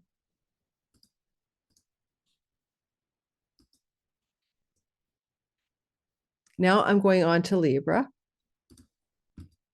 If you're in the live premiere and you haven't hit the like button, please do. If you missed my intro at the beginning, my SKYREADER open door early bird access is now open. I'm recording on September 11th. The code is SKYREADER early, I think. Okay, shoot. But don't take my word for it. Go to the description box below and I'll pin it in the comments. The early bird discount code for my SKYREADER class is only up for 1 week. If you want to get into that and want to be a part of my SKYREADER class, the description to the course, live course, is in the description box. I'll pin it to the comments. The early bird access discount code is pinned to the top as well. And you can grab that now before the price goes to the regular $333 and instead of $299. Come join me. There's a bunch of early bird discount bonuses. When you jump in, you get early bird extra bonuses from me. So check it out. See if you want to come aboard. If not, that's fine too. Now I'm moving on to the next sign. I just need to get a little bit of my tea. Oh my God. I could be a tea sponsor, guys. I drink a lot of tea. Yeah, my favorite companies are often local, like the guys who make teas from this one's called a taste. It says a taste of the BC rainforest. I'm like, oh yeah, I'll try that one. It's got juniper and something hibiscus and something called ursi in it. Alrighty. Yeah, I'm always about the little guy too, the little companies. A big water sponsor asked me to sponsor them. I'm thinking about it because I'm the girl who drinks a ton of water. A couple of water brands have actually asked me to sponsor them. I'm just not sure about that. It's a long story. I'm not really crazy about BPAs, stuff like that. So water bottles in general. Let's move on. I'm babbling. Let's go ahead and talk about you guys, Libra, sun, moon, and rising sign. Well, of course, you've got this, eclipse cycle moving through you, as do the Aries. And so it's a big deal. And this started to energetically hit you in July last year, most acutely, and completely the nodes shift out by January 11th. So this window of 18 months has been most intense for Libras because you have a South Node transit. It's asking you to surrender. That's so simple, right? Let go, let God, release, move into a place of connection to your spiritual and deep, true wisdom and self. The South Node has the quality of reminding you that you are spirit and matter. And because the South Node is moving through the sign of you and the North Node through the sign of others, and you've been paying a lot of attention to destined and karmic changes with business partners, marriage partners, long-term love partners, and client audience relations, because that's been a focal point, self versus other, sometimes a lot of your energy went this way towards the other, not yourself, preoccupied with others, and maybe with that audience marketplace, if you're that type of person. But you're also, depleted, therefore it can deplete your energy. You can feel tired, older, the suction cup of, drainage is here.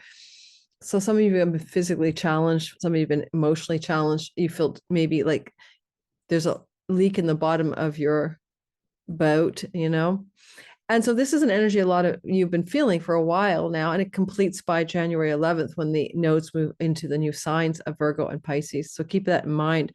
And this is the bending of the nodes of fate. The Mars is coming to you courtesy of his transit through Cancer, last seen in 1987 and 2006. Go listen to the intro for details about the exact times. Nonetheless, you're asked to make some big changes in your career and your reputation and your social standing and what you do, what praxis or action you take in the visible high noon of the sky. I don't care if you're retired, you're golfing and everyone sees you golfing, you're soup kitchening, everyone sees you soup kitchening, you're just doing book a month club with your gals, that's what you do. The thing people see you do in your retirement. I had a palm reading with a woman who's coming on my channel, and she says, you'll never retire. Well, does she ever know me from my hand? I mean, retirement means what exciting new thing am I doing next? Not like, I'm doing nothing but recreating. I seemed like a judgmental person. I recognize that. But it's something I do have a judgment about. Wisdom of the elders is needed in the world, not wisdom of the elders goes off to golf and does nothing else or whatever. So that's my judgment. It's my opinion. But whatever you're doing in your retirement, sorry if I hurt anyone's feelings, this is the actions that you are visibly doing, and they're changing. And so what'll happen here for those of you in jobs, not in jobs, retired, not young, a student, that your job is to be a good student. Your reputation is, look at me, I'm a student, good or bad. So whatever you're doing in the visible sky is coming to an end. The only other thing I can say, house of the father, major changes in a father relationship, but nonetheless, changes of Mars at the top of the sky are hard work and focus, passion, and drive in the career that you're in, but also endings, quittings, changing. Now, you may not quit, the boss could quit. Someone in the business corporate setting could quit, and you get elevated up maybe, but mid-September, there's just simply change in the career setting. And it can start on the 9th of September as far as the 20th, but even linger through all the way till January when the nodes of fate change signs. We'll say there's an inception of change here. Well, because this Mars in the top of the sky is in a square to Juno, it's a breakage of an agreement, a contract, or a vow you have made regarding career and social standing matters. And of course, squaring this North Node here with Chiron, the Chironic wound in the house of business and partners and love partners has been with you since 2019. So there's a breaking of the wound pattern. Mars can cut that wound and snip it away forever.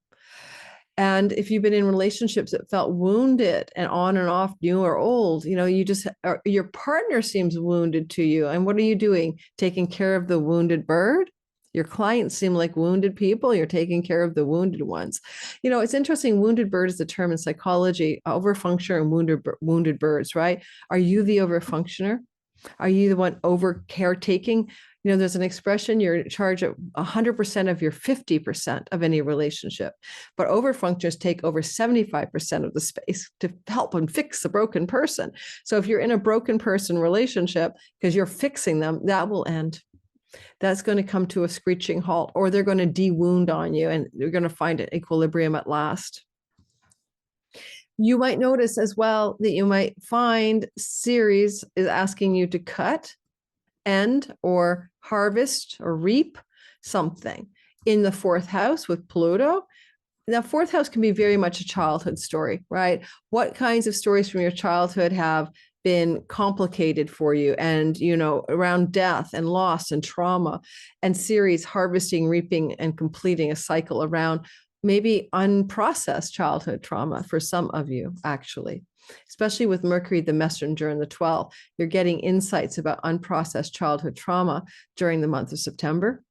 and maybe ways you wish to break free of vows and agreements you've made to the ancestral line, which is a family constellation story, meaning that, you know, if you're successful, you dishonor the family because everyone has to be poor and you're going to be rich. You know, where would you break tradition with the family system, unspoken rules?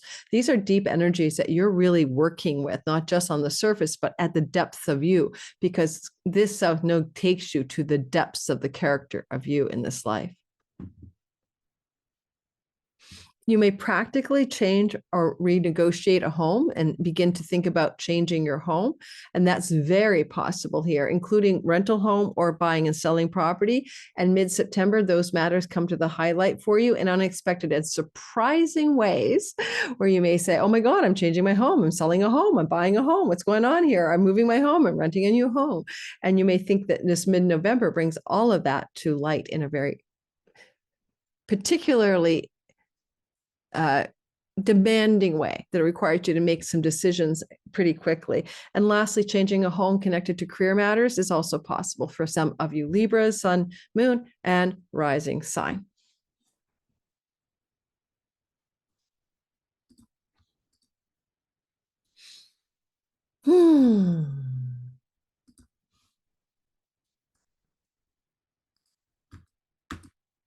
Scorpio, you are a Martian ruled beast. So is the Aries. So Aries and Scorpios, when Mars is doing something, pay attention. You haven't seen it at the bending of the nodes of fate in a square to Libra, Aries, North and South Node since 1987 and since 2006. Listen to the intro for the exact months those occurred.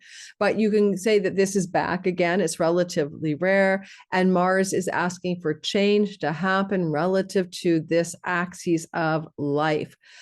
Well, let's break it down, shall we? You want to make the change from the ninth house. And that is to do with academic environments and legal environments, courts and judges, matters to do with meaning and destiny, matters to do with spiritual philosophy, foreign and long distance travel and visas, and connected to father and father figures. Now, there's two father houses, 10 and 9. They both seem to work. And so father figures, Mars is cutting, severing, and ending. Maybe a relationship to a father figure with Jupiter in your 8th house. It could look like inheritances. So you may receive inheritances from a dad or granddad or father figure in your life coming through the sky mid-September. Don't forget, it starts to be active on the 9th through to the 20th, but it even unfolds through to January as the nodes of fate continue to trundle along since July of 2023 to January of 2025, the nodes of fate activate the 12th 6th house axis. Now, that's a really bad drawing. This is karma, right? It's 12 and 6, karmic debt to pay off. And this is like past life energetics or deep soul work energetics. So a lot of you have been processing and working through many layers of change ever since 2022. And with the South Node and Venus, it's time to ditch the weed. It's time to quit the booze. It's trying to end the pleasurable habit that no longer serves you. That's what it looks like to me. A lot of you will do that. As a result of this, if you don't have any kind of substance abuse issues, fine. Then someone may be in the hospital. Whatever is going on, this is a time where you can break free forever of some self-undoing. Let's make it simple. At the same time, though, you've been trying to find a new worldly success in your career, both profitable and success. The carrot of success has been calling you in the work and career space, and you've been looking for it. Where's my carrot of worldly success? You want that. And the North Node is propelling you to find it in the work Artha house. The thing is that Chiron says, I've been wounded in the workspace since 2019, not really feeling like necessarily you're on purpose in the work and job environment that you have chosen to engage in, if you have one. And also you want to improve your health, and that comes through letting go of pleasures and addictions. And these are things that are on the menu for the month of September. And also, what about this? What about the idea in this chart that with the square to Mars, some of the changes in the work story may come through travel or foreign places or going back to school. And some of you may be seeing a need to learn something new in order to be financially successful or prosperous in career. And Ceres is kind of wishing you something similar. She's in the house of skills-based, shorter education, and Mars is in the house of academia. Say you're in an academic setting, you may cut out of that and you may harvest some rewards more in a college or vocational study, maybe. Relationships belong to where the third house is. This is the house of younger sibling. This is the house of aunts, uncles, cousins, nieces, and nephews. And there may be a dramatic change of the way you relate to those kinds of people. When I see a harvest signal and a death signal, Pluto, the end of those connections or an end of a neighborhood and neighbor situation. I think for some of you Scorpios, you're changing your neighborhood. You're reaping and harvesting the rewards of the one you've been in, and you're leaving it behind. Death and rebirth of neighbors and neighborhood environment and everyday daily life and the fishbowl in which you swim indicate a change of the daily pace and the everyday pace and the neighbor and neighborhood situations of your life. Some of you may be going off traveling abroad, traveling a lot in like a caravan domestically. This could incite that energetic for you. You want to travel, you want to get out and about. You don't really want to be locked into something in terms of where you live or where you be.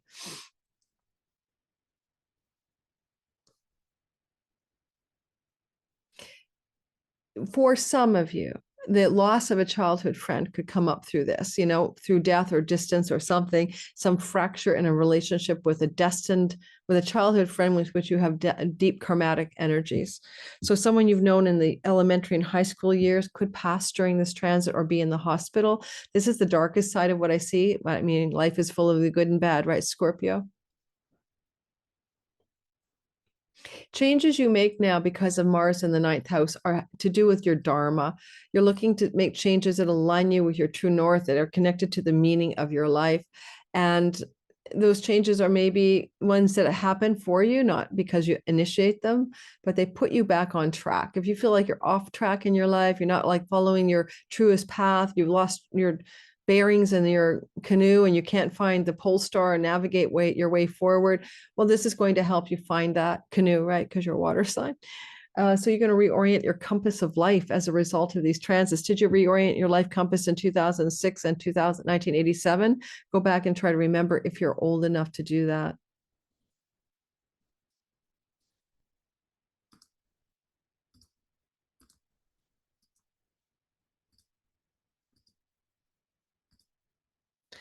I'm taking a sip of my Taste of the Rainforest tea.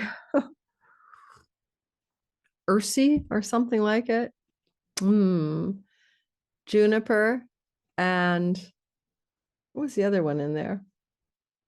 Anyway, I like it.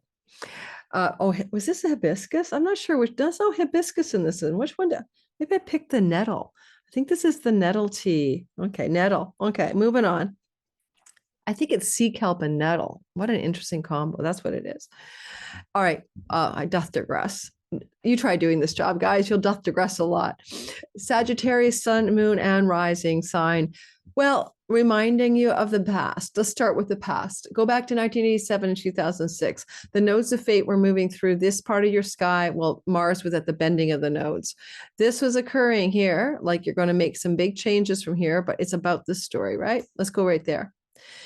If you're a Sag, you've been making some significant changes in your large social groups of networks. You've been losing friends, have been falling down the drain on you. Well, my Sag ex-husband moved, Sag son, to another country. I bet you he lost a lot of social networks, friendship circles, and groups. The golf club crew, the tennis club crew. See you later. Clubs belong to the 11th.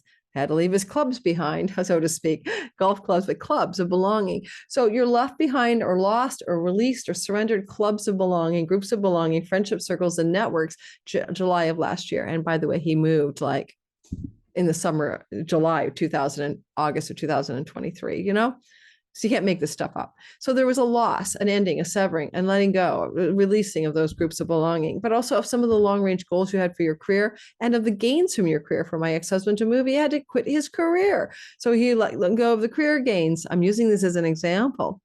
He doesn't mind, I asked him. And so this is a letting go of those gains in the career, the worldly success, the friendship circles and networks. And since July of 23 to January of 25, your focus is on the 5th house of sexuality, romance, creativity, entrepreneurial endeavors, and your children. And interestingly, Chiron is giving you a wound with your children. Chiron's giving you a wound with your sexual and romantic life. Since 2019, you're trying to heal it. Your creative life, your business entrepreneurial skills, trying to heal it, trying to make it happen here. Since Chiron's been working on you since 2019, but the North Node is the place where you want to experience the expansion, amplification, intensification of growth and destined growth at that. With that context, Mars is ending things from the house of death, cutting and ending and severing. Now, with Jupiter in your fifth house, your sixth house of marriage and house of business partners, a couple of thoughts.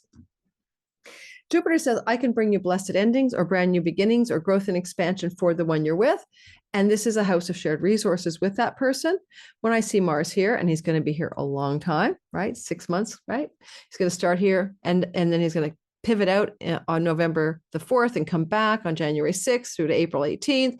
So there's a lot of dispute here. You might be fighting, battling, cutting, ending, severing, parsing, or separating marital assets, or battling over inheritance monies from an elder who dies in your family of origin or an elder person. Either which way, what you're going to see on September 16th, 15th, add 9 days before, add a week before and after, is an amplification of something here around the themes I've just outlined. It could be a real blowout in a significant relationship over shared resources. It could be a fracture of a marital vow, the goddess of marriage on the South Node squaring Mars, Mars squaring that. It could be a kind of a turning point time for your relationship with a child, young or adult, doesn't matter. It could be a real significant shift in your relationship to your romantic and sexual life. And Mars is in the house of secrets, and secrets can be spilled when Mars cuts through there. So especially romantic sexual secrets, as well as secrets connected to a marriage type partner or unspoken truths, let's call it that. Mars clears things out. And because of the harvest goddess of completion and harvest in the house of speech, there can be some completion speeches going on about the end of significant relationships to a marriage partner, a business partner, a sibling, an elder sibling in particular, right? One above you.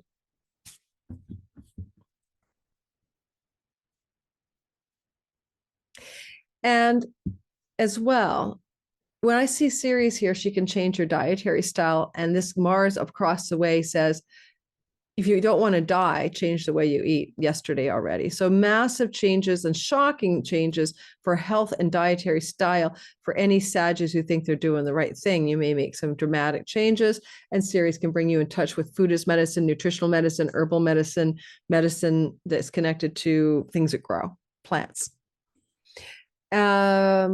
This is a money house, guys. You want to take some money off the table. You want to harvest some financial gain.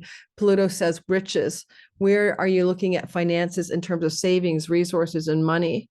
But again, where's the battle? And mid-September, you're going to have to go to battle for some kind of money issues, and may connect to children, may connect to romantic or sexual or long-term partnerships, may connect to even battles for money with an elder sibling or a friend.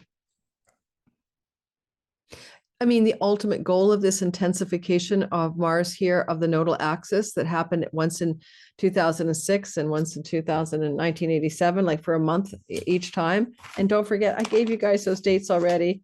It would have been April of 2006, June of 1987, but it kind of informs the tone of those years. Where was this kind of energy also there? Go back and compare notes. Maybe there's something you can pull out from the past, because you're feeling hardship, loneliness, isolation in your home right now. Most Sagittarius are feeling that with Saturn here, or you got an elder living with you as well. With Mars here, there can be some positive changes in the sense of isolation in the home. But some of it's what you break away from, not what you add to. Okay. You may sell a home. You may make a decision to sell a property as a result of this transit in the middle of September.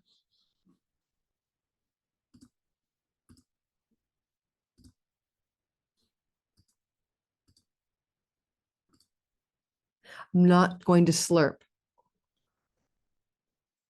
I have to tell you a funny story. Capricorns. I don't know what I'm telling you, but you know, when I was in my channel, early in my channel, I think it would have been, I had gotten over COVID. It was September 22. I had COVID. I was still frail and very shaky. I was traveling, I was visiting somebody, and I was trying to do a video and I was feeling faint. So I grabbed a tangerine in September 2022 and I quietly peeled it and I quietly nibbled it, not in the mic, I'm not noshing into the microphone. And the grief I had, sometimes it's grief for sipping a tea on camera. Sometimes it's grief for eating something on camera. Okay.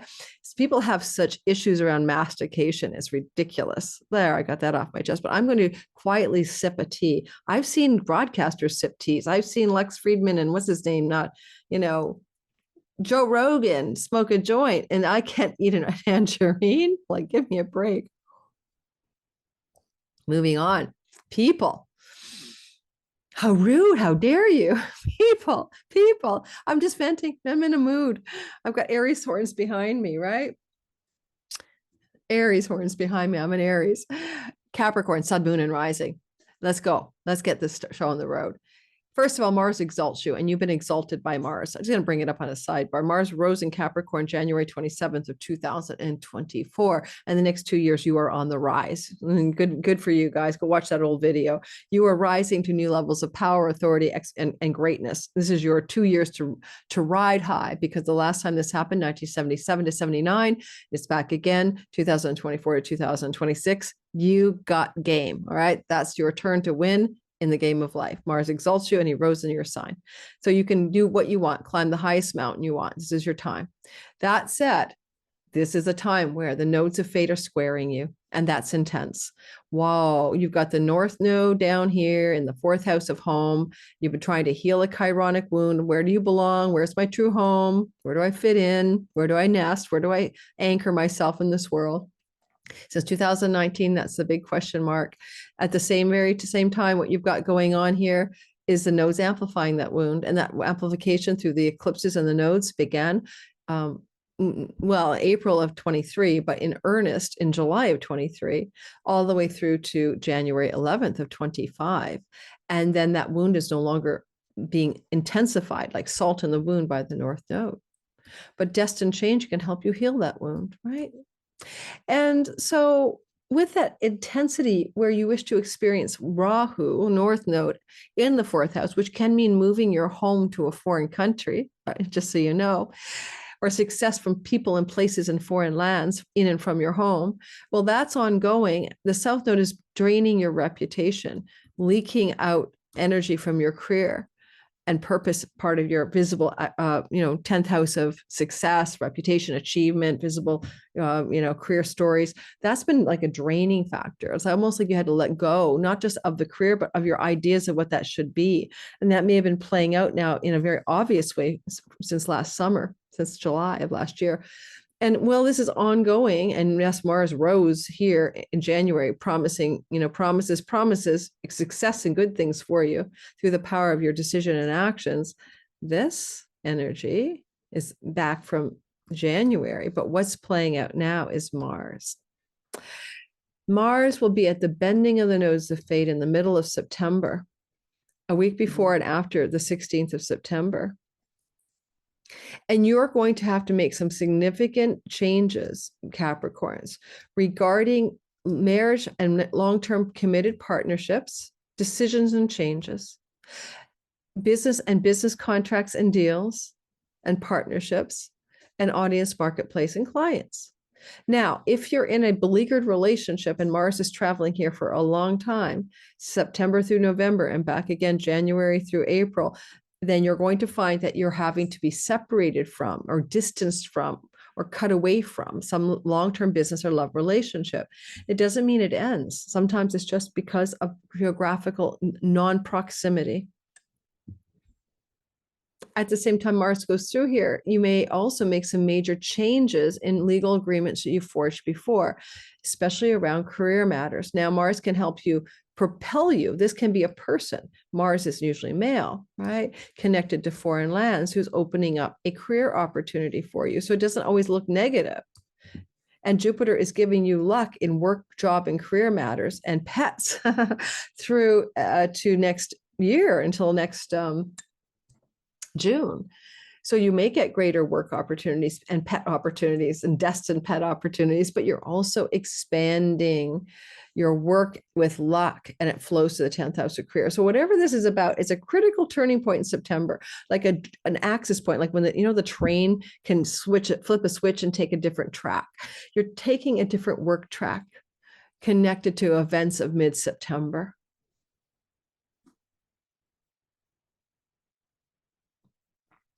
Some of you will maybe end a long-term committed love relationship that's more like a marriage, right?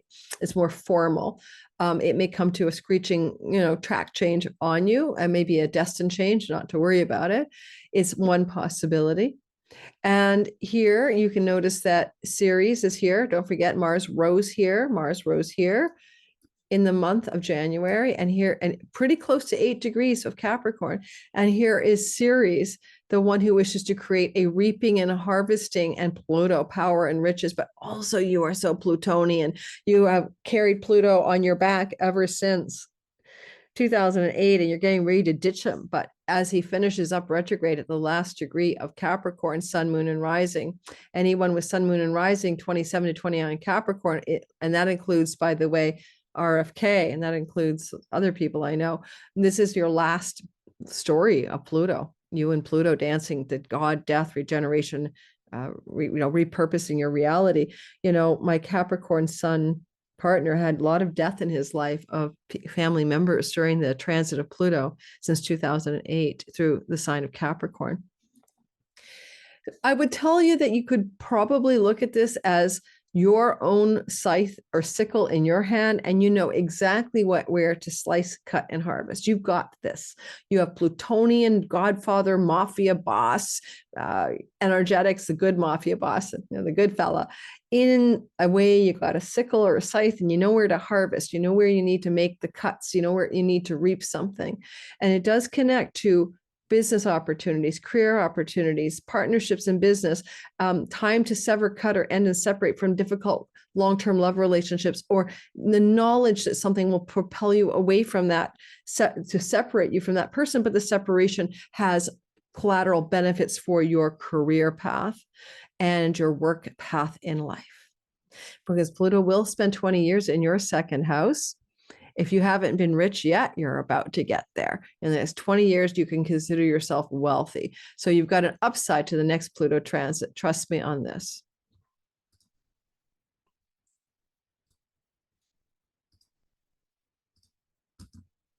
Aquarius, sun, moon, and rising. I am indeed one of you. We are amazeballs. We are the lead goose for humanity from the Jupiter Saturn conjunction of December 21st, 2020. And we are here to spearhead or lead the world into the next thing that is supposed to happen, which is who knows what. One thing I'll tell you is going to happen, I guarantee it, is in 26 to 29, we're going to see our brethren in the aliens, non-human, extraterrestrial component of reality that's always been hidden from us becomes unhidden. So one of the things, I dreamt about it as a child. I've known this forever. And now is the time. Aquarius, the energy here of the nodes of fate, last in 2006 and 1987, squared by Mars, right, is what we're talking about September 16th or so, a week before and a week after, collaterally flowing through to January. First of all, let's talk about the North Node. You want to feel expansion, amplification, intensification, and destined worldly growth for worldly success in third house matters. Writing, communicating, marketing, and selling, social media, online world, short distance travel, and relationship to younger siblings and neighborhood. This is an area of destined change. This is an area of growth. For example, in this cycle of this destined change, right, starting last July, my YouTube channel has blown up, right? That's examples. And the YouTube channels, social media channels, blogs, magazines, websites are third house things. So the worldly success is there. I've got an agent for my astrology book proposal. That's destined change from the house of writing. I'm giving you examples, right? You tell me what's going on for you. I'd love to hear, fellow Aquarians. We don't mind this change because we're in a sextile to the nodes of fate. 2 houses away, we're like, feels like it's meant to be. I'm going to ride this pony. And one of my expressions is, he who rides a tiger cannot dismount. And I swear the tagger of YouTube algorithmic content creation, which causes content creator burnout, is exactly what I feel I ride right now, and many other things, but I'm not complaining. I'm grateful. This is the South Node in the ninth house. You've been having a loss of faith, a loss of spiritual belief, a loss of connection to a sustainable sense of meaning of one's life. Is this a meaningful path? I often joke, am I always going to be the YouTube weather girl? That's a classic crisis of meaning, right? I know that I'm better and smarter than telling the weather. Thank God I'm going to write a book, because at least I can tell you what deep code astrology is really for. But, in essence, you can feel this energy of there's something that wants to deepen in your spiritual life, because the South Node is that. It is Yoda, Obi-Wan Kenobi. It is the archetype of the cave-dwelling hermit who renounces the worldly successes. And you want to find a deeper truth. I went on a pilgrimage to El Camino. It didn't work the way I wanted it to, and nothing to do with spiritual shit. Well, it did. It led me to an awakening, but it was off the Camino with COVID brain, but a spiritual awakening. But that you can deepen your connection to your sense of the divine, your relationship to God, goddess, whatever it is that propels you to know that the universe has your back. And you're trying to find that hotline to truth. And the South Node continues to ask you to do that through till January. So you're not done. And Mars is Mars is swimming, but he's jet propulsion energy on your speedboat in the sign of Cancer to jet propulsion you to these deeper spiritual truths. And think Venus says, let's go for it. So this is a time in mid-September where spiritual truth is calling you. But on a more practical note, changes in the following: rental agreements, pet situations, work environments, changes to debt structure, money you owe, or money that's owed to you, is occurring in the middle of September. And Mars is activating decisions, actions, and intensity around it. Now, possibly because a lot of you are changing your food style with Mars here and to Saturn, that's taken care of. You got a new long-range food style plan. I'm on autoimmune protocol diet. But what about this story here? This chironic wound in the house of short distance travel, writing, social media, online world since 2019. Mars is really kicking butt here. I feel like you're going to make a massive pivot. We're making massive pivots around writing, communicating, marketing, selling, social media, online world matters mid-September. And it's going to also propel us to a deeper spiritual connection to the meaning of our life. You may travel abroad or have opportunities for short or long distance travel open up and emerge mid-September. Go the 9th to the 20th. And if you do, I'd say it's destined travel opportunities that connect you to work and new work directions. Mars rules your 10th house of career. So those journeys and those trips are worth your time and worth your consideration. And you don't have to travel mid-September. It's any time between now and January 11th that those travels can be of that quality, because the nodes are still until January 11th in the place where Mars has activated them, right? If you have any addiction, self-undoing, bad habits, and patterns, last Pluto gasp and the god of taking the reaping and the harvesting and the cutting in your hand, sickle away. I think this for a lot of us, where we're going to take that last look at the habit that we know is not good for us. For me, I'm trying to find that wine lover's middle way. You guys know I love my wine or my martini, but mostly my wine. And this is like literally a time where mid-September, we're really in the throes or the thrall of decisions around no longer doing things that impede better health, that can be considered to be a substance abuse, addiction, or self-undoing. And so there's major turning point energy here. You had this again in 1987, and you had it in 2006. Well, in 1987, what was I doing? I don't know. That's funny. I'm just trying to remember 87. I wasn't pregnant yet, so I can't remember that one. And in 2006, I did a cleanse, of course. I ended up with a really bad parasite called Giardia, and it wrecked my gut and really crashed my health.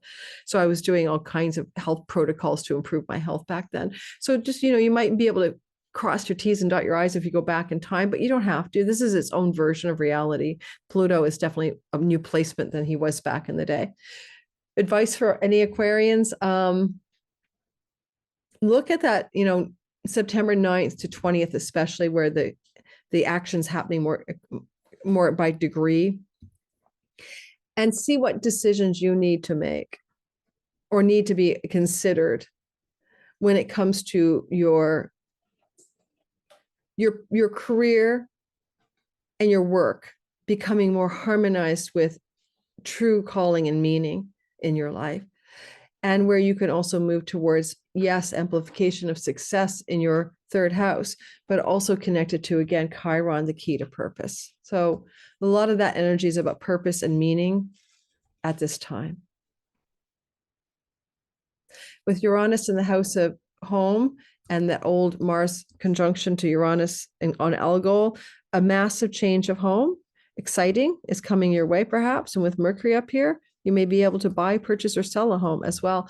Jupiter's bringing you luck in the house of lotteries. So if you've been thinking, I can't buy or sell a home, I guess some of us Aquarians might win some money, and that can allow us to buy or sell or move our home, change our home as well. Okay, now the last sign, and of course the never least sign, is Pisces, sun, moon, and rising. You got an energetic shift here, a shift of the ages, last seen in 2006 and 1987. What we've got going on are the nodes of fate moving through the money axis of your chart, now propelled by Mars for critical turning points. Let's draw all over the chart just for fun. The North Node is expanding and amplifying worldly success in earnings and changes of food style for better health. That's been true since last July for all Pisces. You know that you need to amplify your hustle and get some earning, savings, and money into your life. And you've been healing a wound around that kind of money since 2019. Someone trolled me on that one. Well, let me rephrase that. Not every Pisces since 2019 has been financially wounded. You may have been wounded in your voice, vocation, calling. You may have been wounded in your food style. And you may also have been wounded and experiencing wounds in your money story. And over here, the South Node in the 8th house of money you share with a partner, marital assets, separation, spousal money, inheritance money, investment money, banking, loans and mortgages, and credit cards. Wounds, wounds, wounds, perhaps too, because Chiron looks across at it. But since 2023, the South Node has been here, right? Since 2023, July, you have been figuring out where this is a story that you need to attend to. There's a leak in the boat of your money story. You've been leaking financial power in this part of the chunky money story since 2023 through to January 25. Mars says, let's make some changes. Now, it's in the house of children. A child could pivot for you. Maybe a child will give you financial support, or maybe the money you've been drained out by from a child is going to be truncated and you're not going to support that child financially. Another way of looking at this can be romantic love and sexual love has been part of the story that needs to be addressed now. Major cutoff and changes in romantic love stories through the divulgence of secrets. Major changes in the way you experience fun, play, joy, and pleasure regarding food style.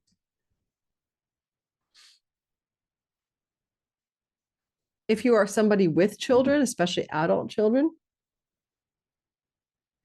because this flows to you, you're not actually arguing with those children as much as you are making changes in your relationship to them. Now, family, 4th house is your home, and Jupiter means children in the home. So some of you may be living with a child or children coming to live with you, or more connection and proximity to your children as a result of the September 15th action, most active from the 9th through the 20th.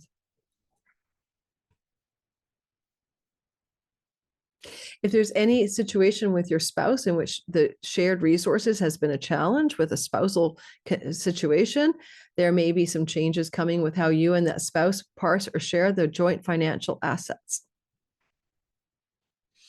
You will experience South Node eclipses through the house of marriage. Not to worry you, but starting with the first eclipse, not yet South Node, but eclipse across from the marriage house, it puts a lot of married Pisces people in the next couple of years in the throes at what could be the end of a long-term relationship. And this first salvo by Mars can be about how we need to talk, guys, about the money we share together and the assets we have accumulated together. Mars likes to take risks, and the fifth house is speculation and placing a bet.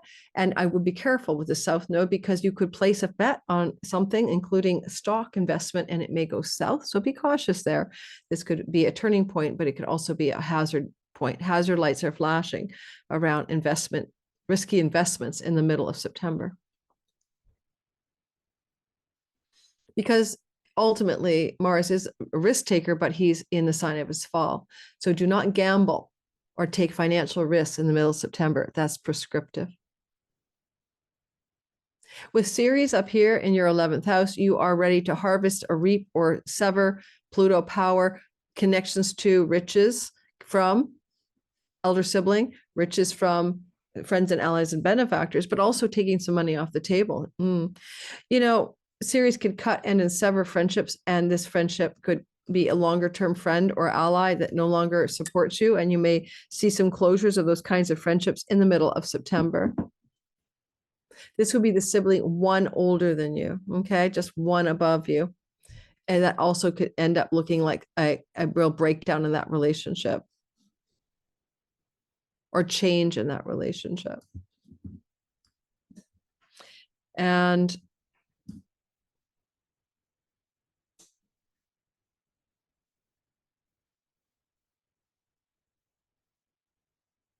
with Jupiter in the fourth house, blessing your home life, he is the ruler of your 10th, and he can see it, and he wishes he was helping you here because this is a harvest in the house of career gains.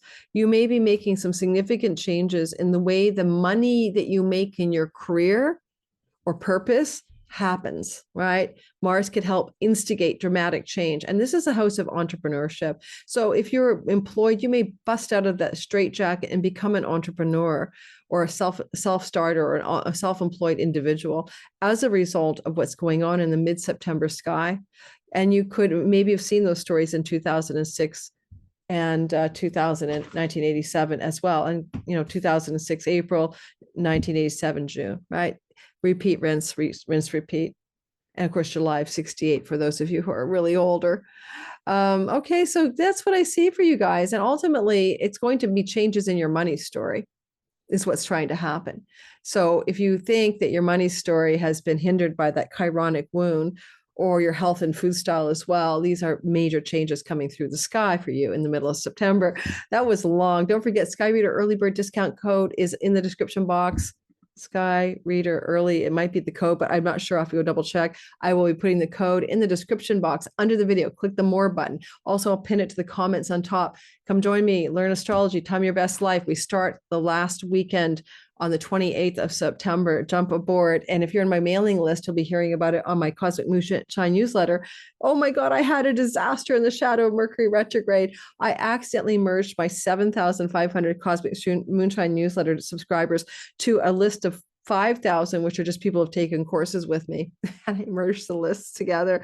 And now I've got stuck with a list of 12,000 and I can't undo it. And I'm asking for tech support for help on that, but it's too late. I didn't have a backup file of just the one thing. So everybody in my Cosmic Moonshine newsletter this weekend, plus people who never subscribe, you're going to get an email from me explaining that they can, unsubscribe and resubscribe or whatever. And a Mercury shadow retrograde, he doesn't leave till September 11th, kicked me in the butt when I was doing this merger of lists and I was listening to my partner talk, and I guess I wasn't paying enough attention. And I'm like, oh no. But if you're on my newsletter list this Saturday, you're also going to get a reminder that it's time to sign up, that the early bird discount code is available. Anyway, gotta laugh. Ciao, guys. Have a wonderful, incredibly intense midweek. Oh, when does this happen? It's happening like Monday, Tuesday kind of thing. Yeah, I'm recording on Wednesday, September the 11th. Ciao, ciao, everyone. See you in the next video.